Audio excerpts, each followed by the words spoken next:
วงล้อมันได้ตัวนี้นะไอ้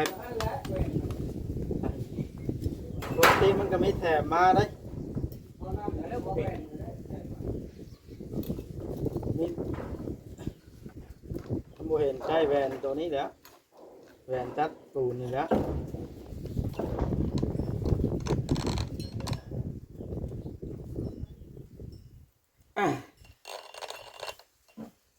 ลองดูบานนะ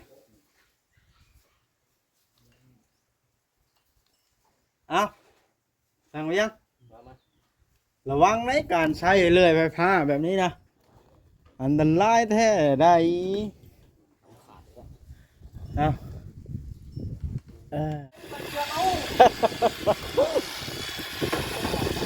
แฟนเด้อ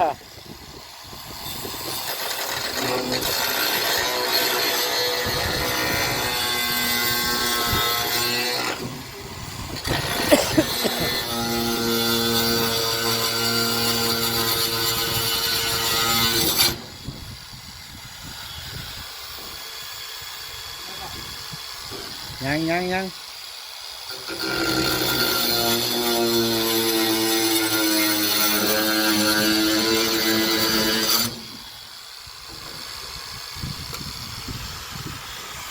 ได้บ่อย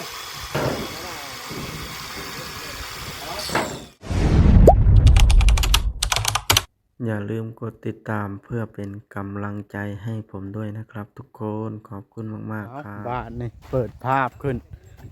เรือแผ่นสุดท้ายแล้วมุงบาทนี่พี่น้องไอ้รอบแรงตอนนั้นพันวาสิมุงแล้วภาพเศร้าพี่น้องไอ้ให้ตัดตัวไรตัดเอาลูกหมูมันบริมีจานได้ชื่อมาเลยวะแล้ว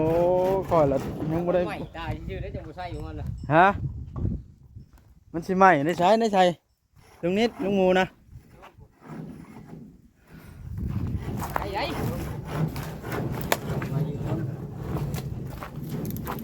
ใส่ล่ะจานก็อยู่เทิงโอ้เบิ่มสั่งเวียงอยู่เทิงบ่าเนี่ยสั่งเวียงทนแดดกว่าหมู่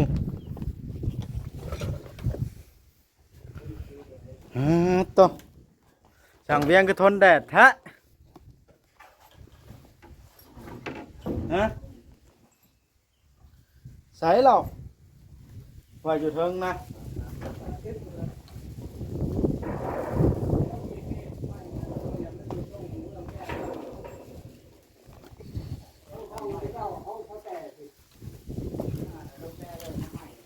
โอ้ตัดเท่านึงแล้วบ่เดี๋ยวนี้ไฟใส่ตันอันนี้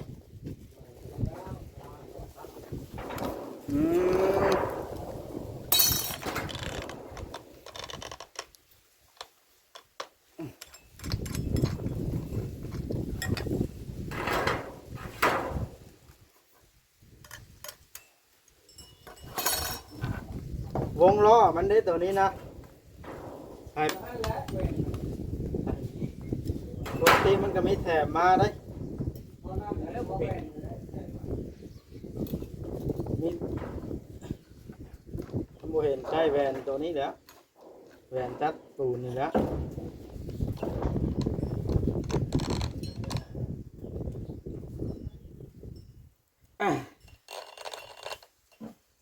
ลองดูบานนะเอาสั่งไว้ยังระวังในการใช้เลื่อยไฟฟ้าแบบนี้นะอันตรายแท้ได้เอาสั่งเวียงสิลงมือใช้จานตัดเลยว่าตอกใช่แล้วว่าเล็กกระปูนะอันไม่นั่งเจ้านะระวังมันไหลลงđấyเคยเห็นเลื่อยđấyนะคลิปนะ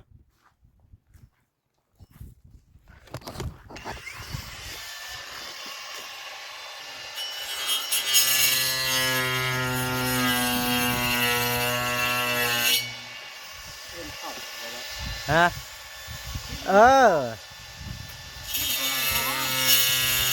ทำนั้นแล้ว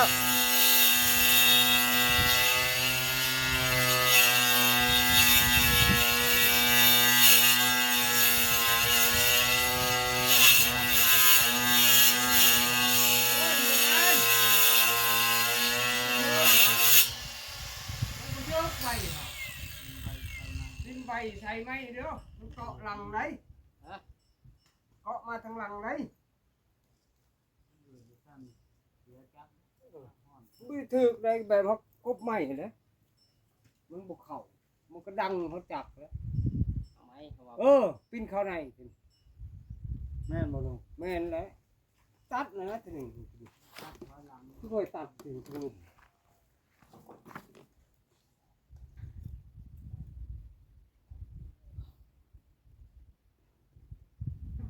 ต้นไม้ลูกซ่อนเขาปิ้นเข้าใน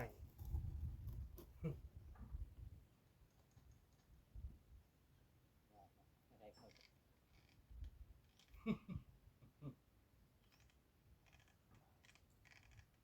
า เลยเขาก็ หันแห้งๆเด้อ พึ่งเลยนะ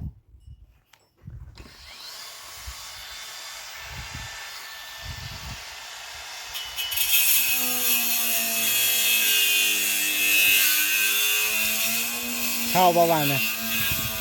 เอาเนี่ยโอ้ไอ้โจ้มาเกาะโอ้มาเกาะเลยฮะโอ้โห ระวังไหน โอ้ใส่ผ้าคุ้มก่อนบากคุ้มก่อน เอา เอาเลือดให้ตอกบาน เจ้ากับอันนั้น เอาเลือด ป้อน ตอก ทั้งลุมเฮ้ย ก่อนทะลุมาเนาะ ตัดหอบเอา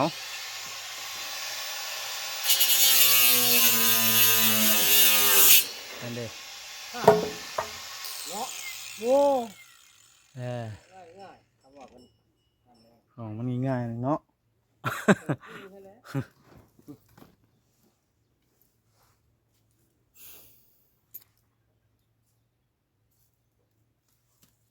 ทางนี้ได้หนึ่งเพียกหรือเปล่า ยังเดี๋ยวตัดทางนี้เร็วกว่าได้ อ่า ขึ้นแล้วบานขึ้นกระตากแดงเอาเลย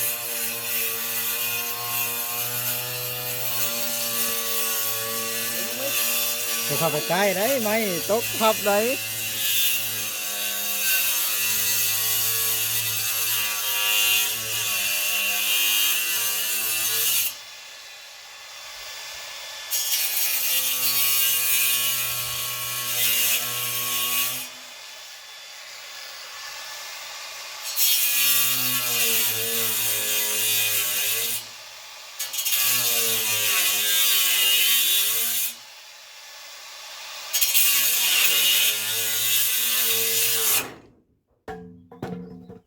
ตายหมัก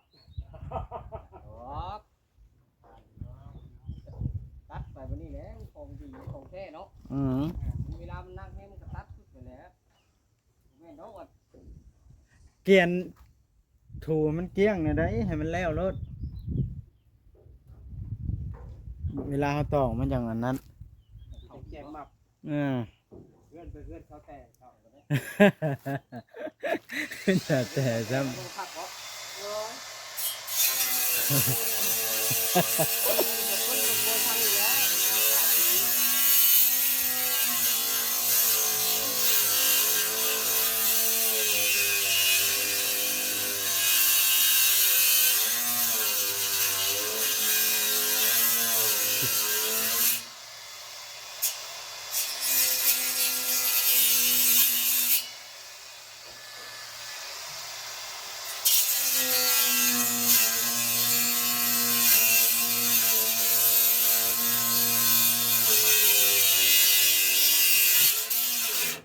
นี่ใส่แล้ว ำมันหนีบเฮ้ยเราตัดทั้งเทิงให้มันหักลงเองบัดนี้ ตัดเพิ่มกันเข้าคุ้งเลย ยังหมดทันคงบันไดเจ้นี่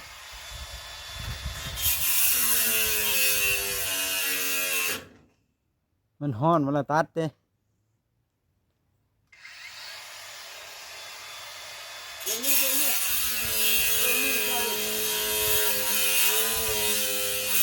เด้ค่ะเกียนมันเพียงกัน คอนตีเลยได้นำเกี่ยวนำคอนตี ฮ้อนก็ฮ้อนแต่แท้เนาะบ่เห็นดีเห็นที่แต่ผู้ขึ้นลบเท่านั้นแล้วบ่าน่ะ ใช้2คน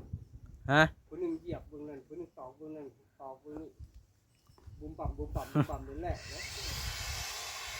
ลกง่ายสุดลกง่าย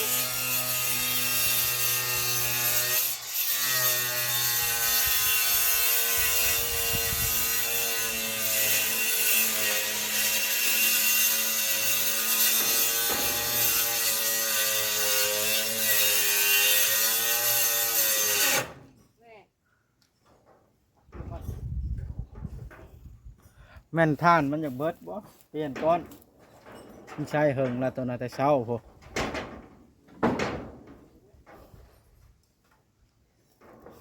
ไว้ถึงก็เตรียมทอดนี่ก็กูเขาได้ มันนั่นได้ใครแน่แต่มันเดียวบดเดียวนั่นอยู่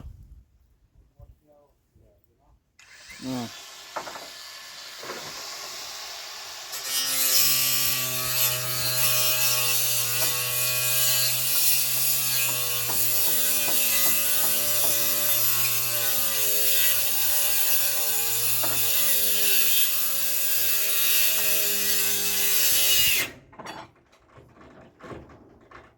เจ้าอันนั้นคุมให้มันฮักเลย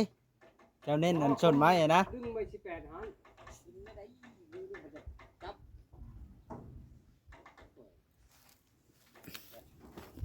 เบิ่งสิฮักให้ มันจะจับดิ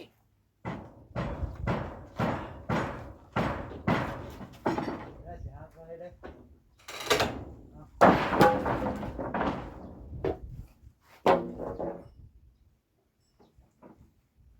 ให้ใบนี่ตัดเลยก็ได้ว่า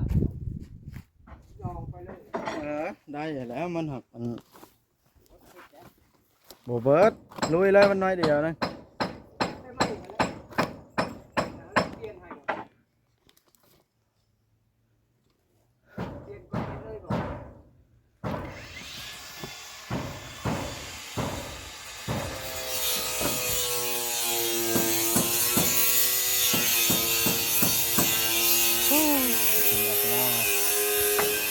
ได้ช่างหนุ่มมาผู้หนึงก็พอดีช่วยงานได้เยอะเลย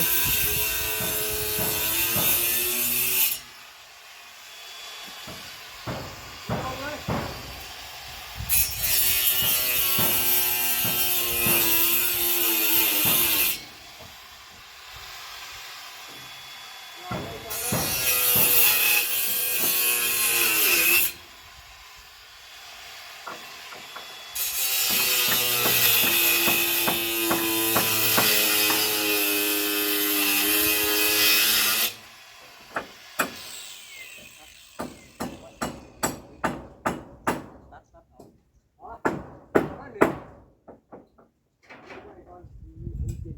มันฮ้อนแห้งบ่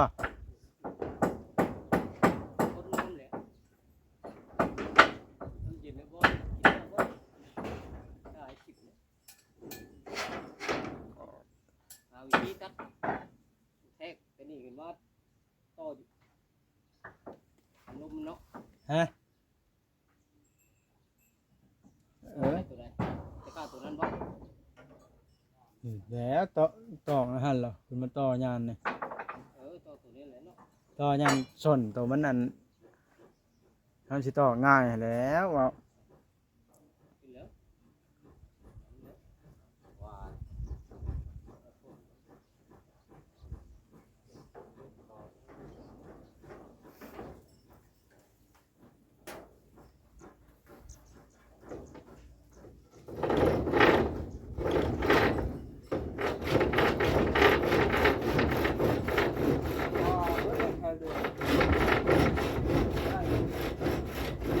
ก็บอกจานตัดเลยกินนี่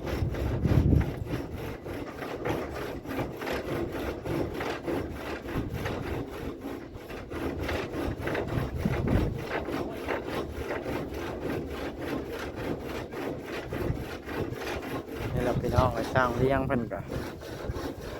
มากับลุยงานหนักสั้นสูงพี่น้องอ่ะ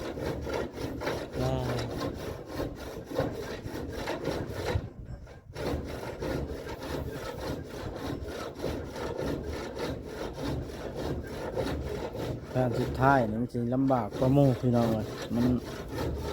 ไม่ว่าสิเป็นเพื่อนหลังใด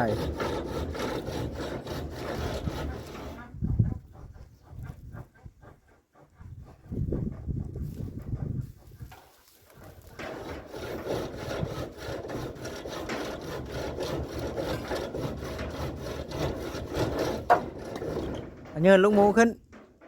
ลงเยินลูกหมูน้ำจะบกเครื่องนะกว้างรถ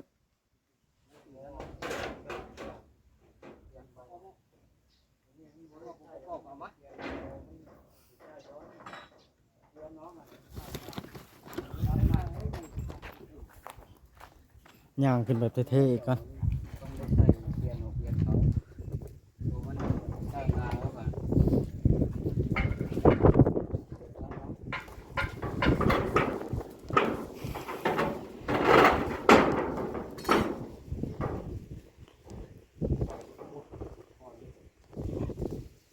แหวนมันจะเอาออก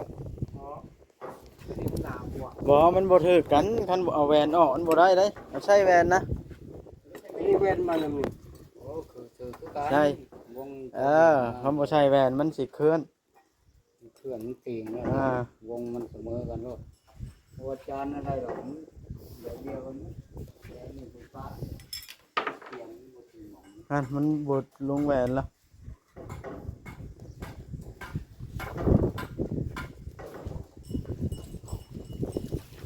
คณะบ่อยากใช้แหวนละเต้าทั้งนั้นขึ้นมา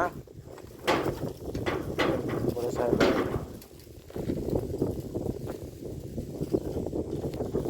ใกล้สิแล้วคาดว่าต้องแล้วมุงมันนี่เนาะ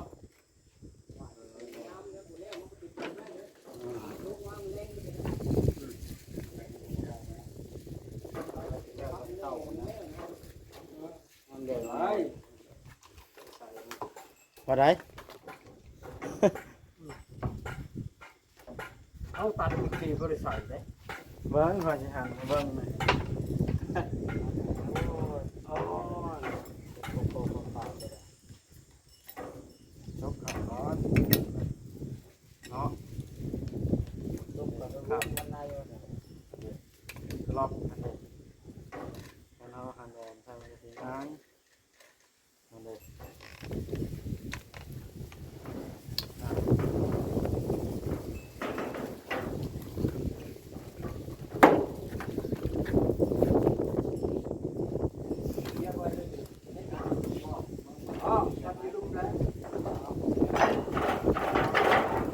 โอ้เพิ่นสิโชว์สีมือบ่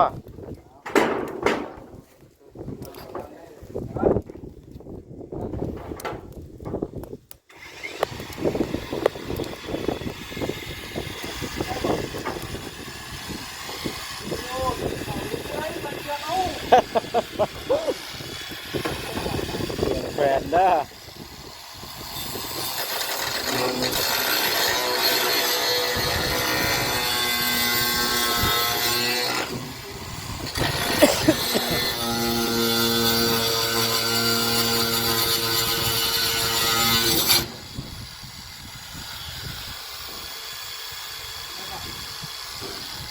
ยัง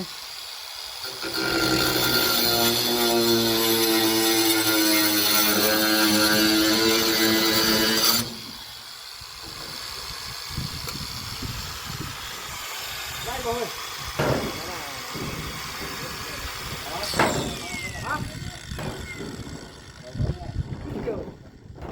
ได้ฉะนั้นแล้วได้แล้วบ่ได้ก็ได้แล้วมันขาดแล้วเนาะลุง นั่นบริเวณได้ต่ออยู่แต่ว่าจะว่า เอาอันนี้เลย อันนี้ต่ออยู่ใช้แผ่นลบนะ นี่เด้เฮาก็ต่อซื้อตัวนี้นี่ เอาไปซื้อเอา ต่อซื้อตัวนี้ บอลมันทีหลังไง ตอกย่างละครึ่งแม่น ยาวกว่าให้มันยาวลงลุ่มเนาะกระโตกกระเทิน ได้สิตัดทีมอยู่ลุ่มบ่ ตัดอยู่ทั้งแล้วต่ออยู่ มายืนตัดอยู่ลุ่มมันก็ยืนตัดได้อยู่เนาะ อยู่ทั้งก็สบายอยู่ บ่มันมีบ่อนยืนตัดอยู่เด้เฮายืนตัดถึงอยู่ในนี้ต่อให้มันยาวมาพี่ ต่อคำยาวพอเลยประมาณ เพราะว่าเฮายืนตัดได้อยู่เด้เดี๋ยวนี้ แม่น เนาะ ต่ออยู่ลุมเนาะ มายืนตัดเนี่ยเดี๋ยวต้องเอามาต่อวันนี้ ต้องให้มันยาวเลยทั้งเจ้านะเบิ่งคอยสิยืนให้ย่างลงแบบเท่ๆอีกก่อนลุยเราได้บาทเลยมันบ่แล้วได้ ตัดทางนี้ก่อนได้ แล้วจังตัดทางนี้แล้วจังยืนอย่าเผาตัดแล้วจังตอกทีเดียว มันกินเงาเลยบ่รู้นะมันมาให้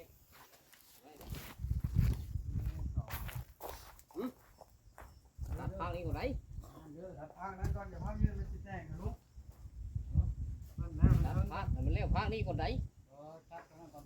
หิวจะตอกให้ซองกันบาทเดียวเลย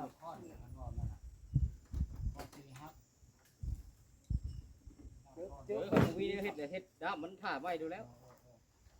ป้าก็มีเลยนะหมดได้บ่ 1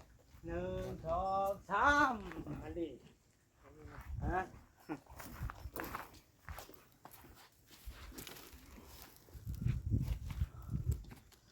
ปานลุงคำดีกินน้ำได้เดี๋ยวเราก็ฮ้อนว่าปานการกินได้น้ำเธอฮ้อนขึ้นไปละ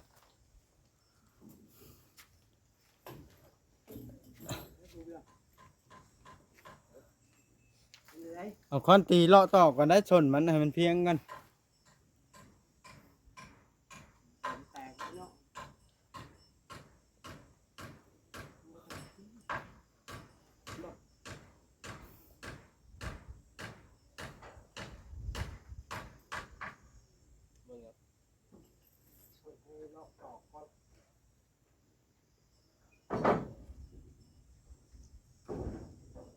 ไม่เฮาหลายอยู่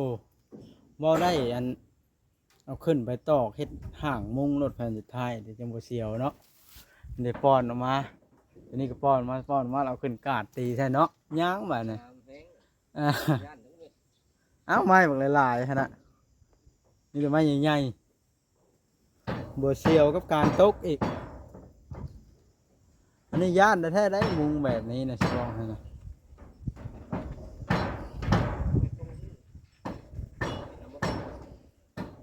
แบ่งลุงกดยันมันอันนั้นเด้ยันมันห่อนเด้แม่นบ่ แม่นแล้ว ไอ้พี่เบิดจังได๋อยู่บ่ได้กินนี่ก็เราออกเช้าได้น้ำของเรา ออกแล้วจังหน่อยข่อยก็ออกเอาแล้วนี่ คือบ่โอ้ไง ปัดต่อยังข้างหนึงอ้อนเมียงช่วงบ่าย3บ่าย2บ่าย3แล้วพี่น้องเอ้ย มุงเลยเดี๋ยวนี้ บ่าย2ปลาย ขึ้นหอด2 ชั่วโมงไป ต้องได้ก็ค่ำเนี่ยก็จังมื้อนะ ไหนโอ้ยตีลบแป๊บเดียวจะมึง นี่แล้วมันมายากลำพวกนี้เลยเดี๋ยวนี้นะ เนี่ยนั่นตัดไม้ เมืองไหนย่านไม้นั่งไหลได้ ว่าง่ายๆเลยพวกยังบ่ไกลเลยป่ะ พี่น้องโอเคคลิปนี้ก็ได้คลิปหน้าจังว่ากันใหม่มุ้งแล้วจะสิถ่ายให้เบิ่งบาดนี่แผ่นเดียวแผ่นสุดท้ายเพิ่นกำลังตัดไม้ใส่ บ่เบี้ย